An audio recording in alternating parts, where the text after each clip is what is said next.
So yan, mega love shoutout sa inyong lahat mga kapatid.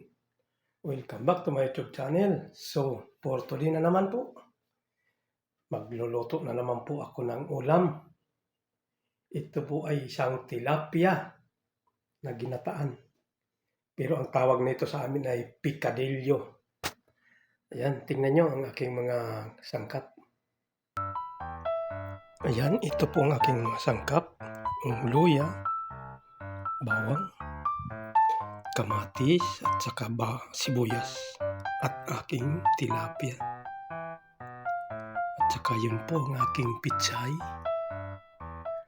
At ito po yung aking gata, unang piga. At ito yung mga pangalawang piga. At ito naghiwalay din po ako ng konting ricado, sibuyas, bawang, luya at kamatis. At saka ipapalaman ko po dito yan sa ating tilapia. So ayan. So yan, umpisan ko po lang mag-prepare. Una, ilalagay ko itong mga tangkay ng pitsay dito sa ilalim ng kaldero. Yan po.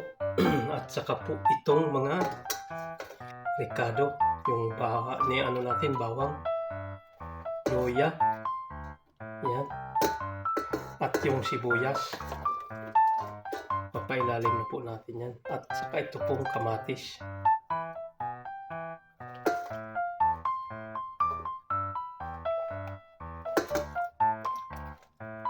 Yan.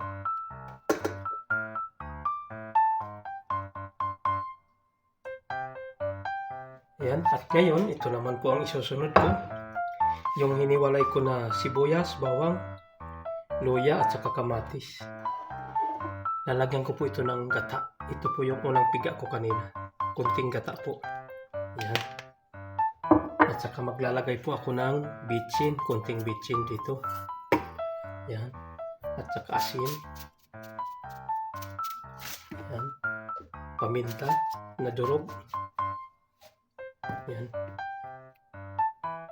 At saka ko imimikos-mikos pala. Yan. Mikos-mikosin lang ng ganyan. Yan. Ayan. At ngayon po, ito ang ipapalaman ko dito sa ating tilapia. Yan.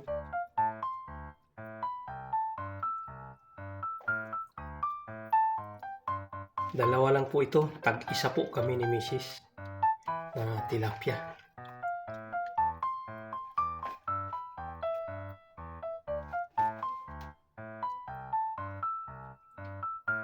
Yan. At ang gagawin ko pa po dito, ibabalot ko po siya dito sa dahon ng pitsay. Ito po kasi ang tawag sa amin ay picadillo. Yan.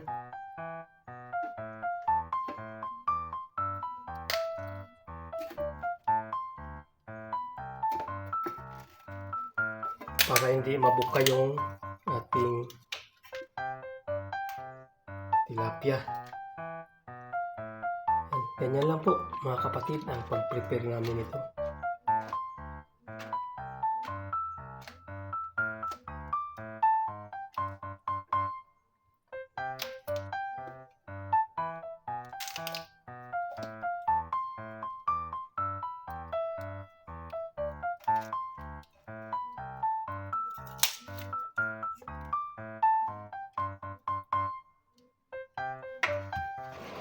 Yan.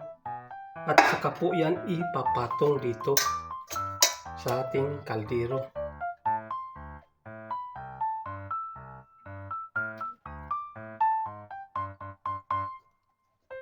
Yan, ganyan po.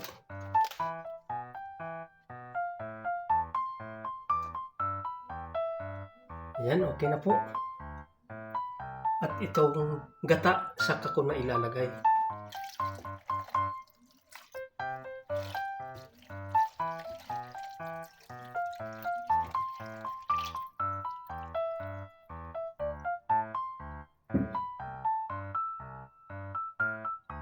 At isasalang na po yan mga kapatid. So ayan, nakalagay na po sa kalan. Umpisan ko na po pakuluin ang aking pikadilyo. Ayan. Mamaya ko na po i-add yung mga dahon ng pitsay mga kapatid. Pag naluto na po ito.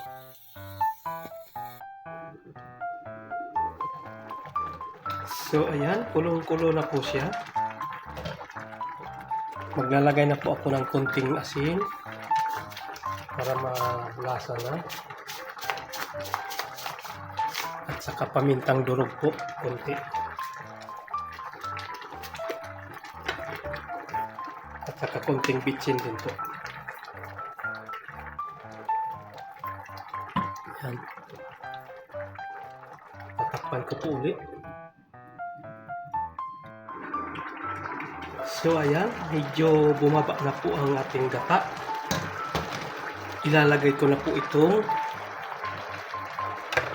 dahon ng pitsay.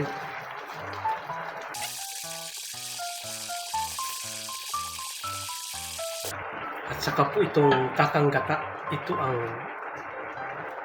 sinasabi sa amin na pinapahuli pag nagluluto ng gata. Ayan. Yung unang piga po ito, unang piga. Ayan, at saka po tatakpan ulit.